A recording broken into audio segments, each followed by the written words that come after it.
You've been taught Christianity spread through violence and conquest, that the Crusades prove Christian brutality, that we built empires on oppression and should apologize for our bloody past. But here's what they hide. Christianity was illegal and persecuted for 300 years. It spread through martyrdom, while Roman soldiers fed believers to lions. No armies, no conquest, just people willing to die rather than deny Christ.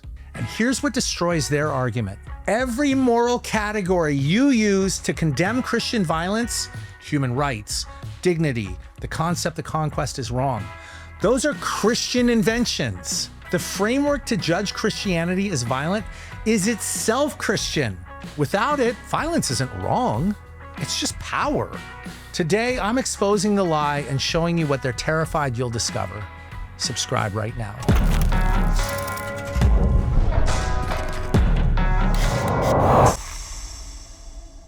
While Rome crucified thousands for entertainment and Islamic armies conquered 2/3 of Christendom by the sword, Christianity spread despite persecution, not through it. The blood of the martyrs is the seed of the church. Tertullian, 200 AD. And when Christians developed political power, they created just war theory, the most ethical warfare framework in human history.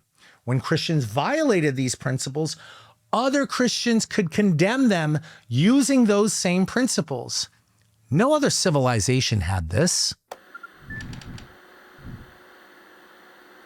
Picture the Colosseum in 203 AD. 22-year-old Perpetua stands in the arena with her infant child. Roman officials give her one final chance.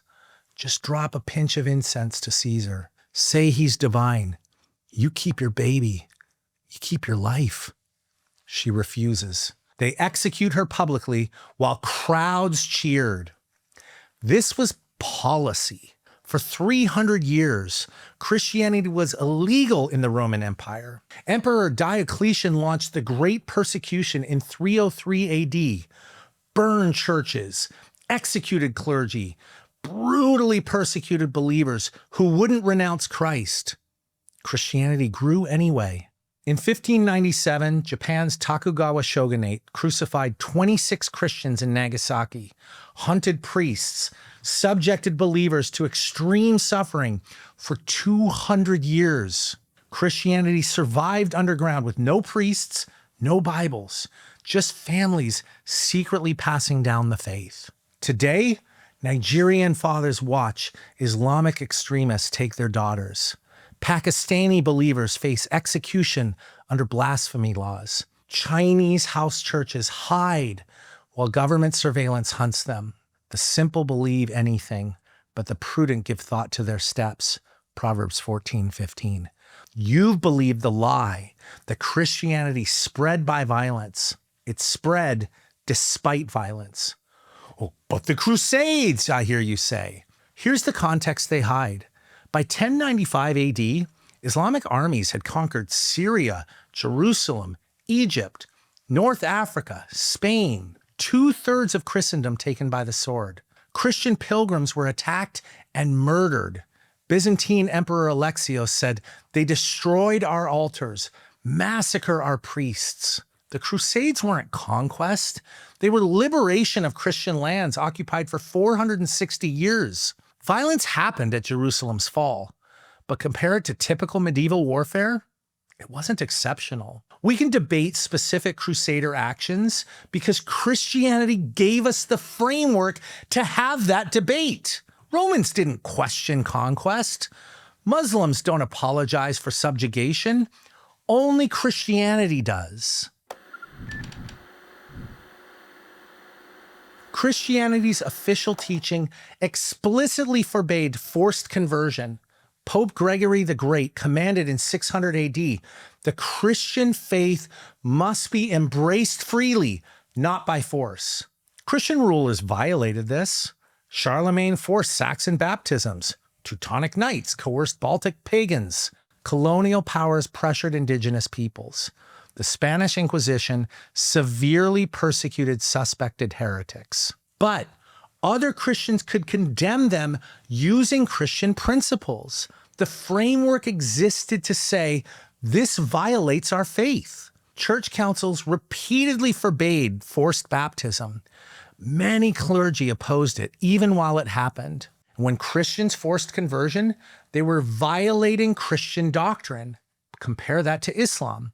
The Quran commands in 9 verse 5, when the sacred months have passed, kill the polytheists wherever you find them, capture them, besiege them. Chapter 8:39, fight them and tell the religion all of it is for Allah. When Muslims offered convert or die, they were following their holy book. When Christians forced Saxon baptisms or coerced conversions, they were violating Christ's teaching. Let him who hears say, come. Revelation 22:17. The world thinks these systems are equivalent. They're not. The numbers prove it. The Spanish Inquisition, as bad as it was, had 3,000 to 5,000 deaths over 350 years. Let's compare. The French Revolution, secular, 40,000 plus death in months. Soviet regime, atheist, 20 plus million. Nazi Germany, rejected Christian morality and embraced paganism, 11 plus million. Mao's China, atheist, 45 plus million.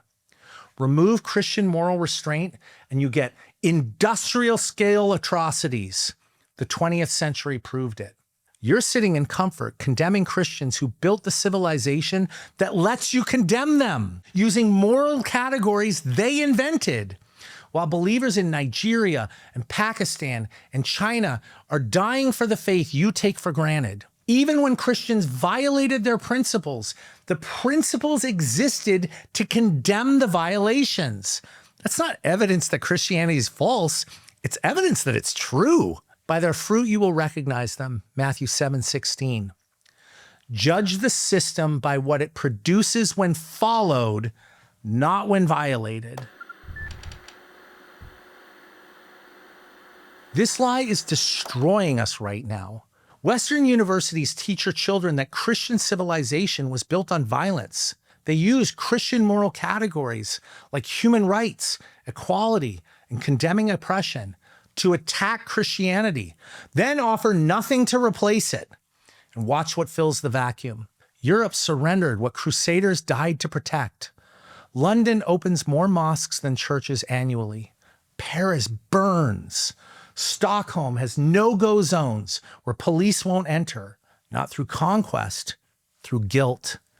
They believed Christianity was violent, so they stopped defending Christian civilization. Meanwhile, no other system apologizes. Islam doesn't apologize for 1,400 years of conquest. China doesn't apologize for persecuting Christians. Communist regimes don't feel shame for their millions dead. Only Christian nations are paralyzed by guilt. Your children will inherit this. Universities teaching them that their ancestors were oppressors. Cities celebrating every culture except the one that built human rights. A civilization committing suicide because it believed a lie. When there is no vision, the people cast off restraint. Proverbs 29:18. We lost the vision that Christian civilization created the framework to judge all civilizations, including itself. Remove that framework, you get whatever system has strength to fill the void. And those systems won't apologize. They have no framework for apology. Roman emperors didn't apologize for crucifying thousands. Islamic caliphates don't apologize for dhimmi subjugation. Communist regimes killed millions without shame. Only Christian civilization can feel shame for its failures because only Christianity has the moral categories to recognize failure. And now we're teaching our children to feel so much shame, they won't defend what their ancestors died to build. That's not enlightenment. That's civilizational suicide. When your children ask why you didn't stop it, what will you tell them?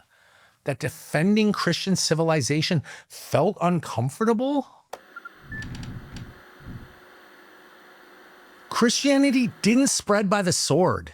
It spread despite persecution for centuries. And when Christians developed power, they created the most ethical warfare standards in human history. When Christians violated these standards, other Christians could condemn them using Christian principles. No other system has this. The righteous lead blameless lives. Blessed are their children after them. Proverbs 20, verse 7. Your ancestors built Western civilization on Christian principles. Principles that make you free enough to question them. Principles you're using right now to judge whether this is true. Those principles came from somewhere. You know where. The question isn't whether you'll admit it, it's whether you'll defend it.